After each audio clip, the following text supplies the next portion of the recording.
น้ำมันไหลออกตาสิห้ามก็คงบ่ได้ยืนอกรับความเสียใจเพราะอายมันบ่มีกินหากเจ้าหมดหัวใจทำได้แค่มองตีนสิ้นจำต้องก้มหน้ามองดินให้ใจมันกินน้ำตาบ่ต้องกล่าวลาบ่ต้องโทรมาถามไทย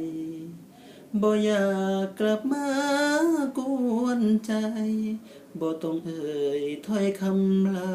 ำลาถ้ามันคืนคมสิเว้ากับลมนั่งจมคือบ้าบ่ต้องเป็นห่วงอายนะเมื่อตัดใจลายกใจให้เขาเหงากะหูอยู่ดอกเจ็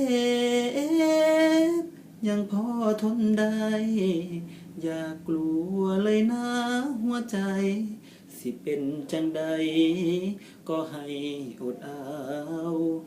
ไปดีเถิดแฟนของอายสุขสำบายจงมีแก่เจ้าระหว่างความหักสองเฮาเมื่ออยู่กับเขาเจ้าลืมอายสาคนเป็นความหลังห้องให้เท่าใดก็สร้างขอสิทธิ์แค่คิดฮอดนางสิเอาไปล้างลบคราบน้ำตาคนเคยดูแลเจ้าบ่ต้องแค่ดอกเด้อการดาสิเช็ดเอาดอกน้ำตา